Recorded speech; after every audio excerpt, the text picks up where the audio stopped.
Hello，各位好，歡迎嚟到我呢一個 Winnie Hong Kong at Edinburgh 嘅 channel 啦。This is my first time broadcasting and having a online video recording。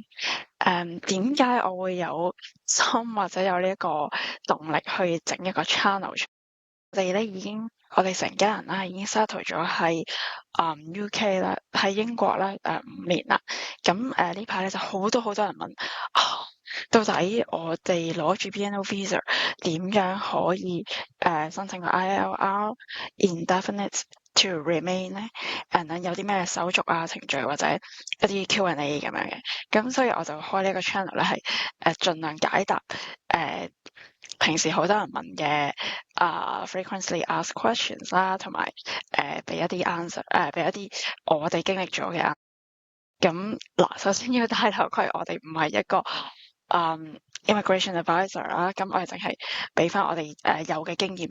好快，我就唔 step by step，但係我好快 share 一下我哋去理解嗰個 ILR 嘅步驟啦，好快去睇翻Government.UK 佢都幾詳細列咗，如果你係一個 British National Overseas Visa 嘅 applicant 嘅話咧，first thing you need to live in the UK for 5 years， 咁你一定個人要逗留咗喺英國5年啦，你唔可以超過180日唔喺英國啦。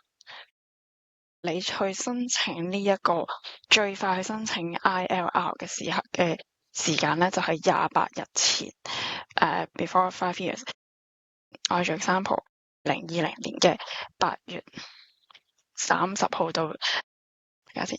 咁我哋喺最快咧就係2025年嘅8月頭，咁就唔可以早過呢個時間，亦都唔 recommend 你太遲啦。仲有啲乜嘢特別嘢？大部分嘅人咧都係2021年先到境，同埋拎住個 BNO visa，咁就到2026年就到期申請啦。咁但係有啲情況下，譬如你係 Tier 1 entrepreneur investor，或者係 Tier 2 skilled worker，或者係啦，以下呢 family visa 呢持有人咧，機會已經踏足咗喺英國5年，而當中你轉咗係 BNO visa，都可以用呢個途徑去申請。咁有啲人咩人係唔得咧？就譬如 student visa 啦，我睇到係 Tier 4嘅 student visa 去獨立申請呢一個5 years 嘅 ILR 咧，我理解就係唔可以啦。咁另外第二樣嘢咧，比較多人問嘅咧，就係嗰個English proficiency 啦。有啲咩特別咧？其實以我理解，就大部分如果你喺英國讀書，或者你喺英聯邦國家讀書，which is 譬如係澳洲啊等地啦，你有一個英國機構認可嘅degree 一個證書咧，咁其實你就可以免咗呢個 English language test。有個 example 就係要去申請翻一個叫做NARIC 啦，或者 ECCTIS， 即係Home Office 去證明你個English qualification 係 meet the standard of bachelor or master degree in the UK。咁我就攞咗嗰張 certificate。咁當然你去 submit document 嘅時候，亦都需要俾埋你嘅畢業證書啦，同埋你嘅譬如係我最尾個 year 嘅 trans。咁若然冇的話，咁我理解就係需要考翻 B1 個試，而喺呢度咧 English language test 咧就有提到咧January 嘅2025咧係已經轉咗做ESO Self 4 Skill Test， 咁可能就要 take 一個新嘅 language test 啦。好，我呢個 stop sharing。另外啦，仲有啲乜嘢嘅 FAQ？除咗 student visa 之外咧，如果你係 outside the immigration rule 咧，咁可能嗰一段時間就唔計年期，直至到你真係攞到 BNO visa。好，咁仲有啲咩咧？好多人問啊，用咗幾耐咧？and then 你係用普通證定快證？8月底開始籌備呢扎嘢啦，包括係當然攞咗個 English language 嘅我哋有嗰個 qualification 考咗Live in the UK test 啦，and then 我哋就齊 document 啦，已經 upload 晒需要嘅 documents，咁去申請 and then 俾錢啦。咁你知道每位係3290英鎊嘅，係啦。咁而譬如你屋企一家4口，你就要俾4次啦，and then 係4個獨立嘅申請。好，關於好啦，到我哋俾遞交咗嗰個申請，跟住去約嗰個 biometric appointment 嘅時候咧，其實好簡單嘅啫。咁佢就會俾啲 time slot 之後咧，佢會叫你揀係 standard 定係 priority service。咁當時我哋就揀咗 standard 嘅啫，即係冇價錢。而 priority 咧，好似根據翻地區性咧，係要加60磅嘅，即係你譬如係 priority 係 next day，你就要去做嗰個biometric appointment。如果佢有 available slot in your area， 係睇翻你嗰個area code，咁嘅時候咧，你就係要加錢。咁第二樣嘢就係，譬如你要去嗰度先至影印upload document 俾埋你個 service 你咧，都係要加錢。咁我哋當時就用咗 standard 嘅 procedure 啦，upload 晒所有 document， 自己 check 翻晒 document checklist 有冇嘢漏啦。好啦，跟住到 make appointment。係真係等佢個 result 咧，其實當中係大概8個禮拜嘅啫。咁佢就有個 email confirmation 話你個indefinite to remain 嘅 result 咧就成功咗啦，approve。咁哇，超開心啦！咁比我哋係預期快嘅。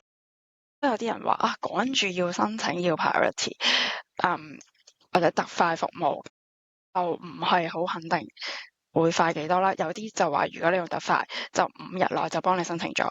我覺得嗰啲係可能需要去好緊急個 overseas， 或者好緊急佢個小朋友係上大學啦，要攞 home fee 先至需要特快嘅申請。不過同時你都要 check 翻你自己個 e-visa 嗰個 BNO visa 係到期未啦，有機會係考慮需要加快你嘅申請嘅。好，咁另外咧就講翻document checklist。我理解咧，其實頭先都輕輕講過話其實個 BNO passport 咧就一定係 mandatory 啦。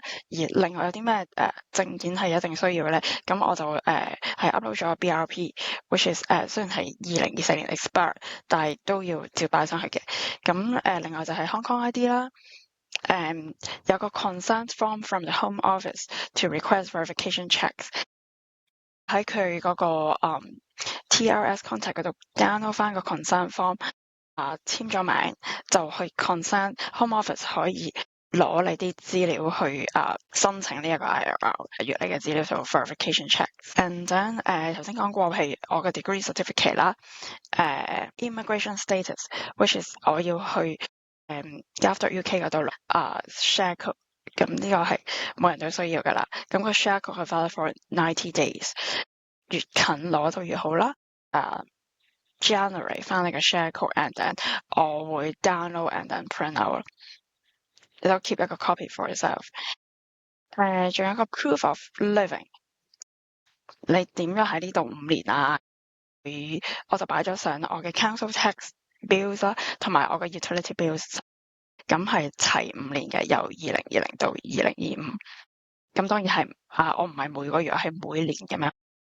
仲有就係你個 relationship with your family member， 又擺到我嘅 marriage certificate 上去。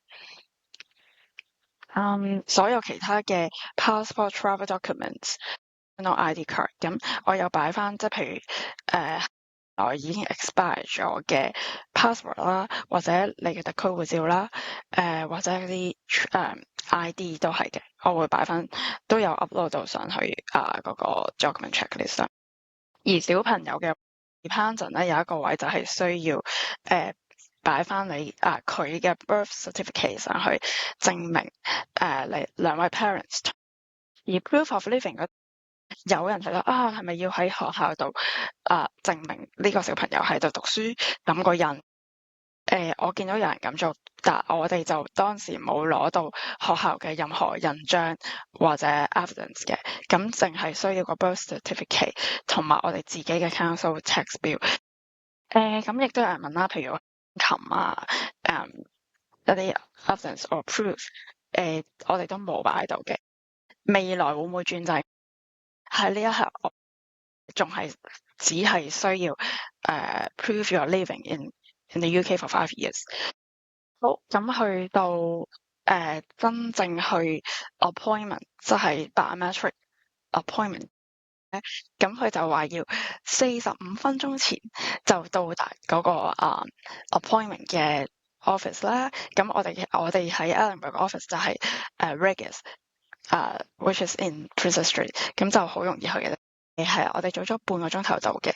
咁有啲咩要帶咧？咁除咗我哋自己嘅 father嘅 passport 啦，最近嘅 passport 啦，BRP card，and then 我又帶埋個 share code，仲有就係嗰個 appointment 嘅 email confirmation letter with 個 QR code 喺上面嘅。除就類似呢個要，我哋當時就攞晒好多 document 正本啊 copies 落去，但係其實係冇需要啦。咁佢就真係要你哋齊晒頭先講嗰啲 identification， 整整齊齊個人 and then 就係打手指模，就係咁多噶啦，好簡單。之後佢就會叫你翻屋企，佢哋會 check verification all the documents，and then 你就等 result，that's it。咁我哋成個過程都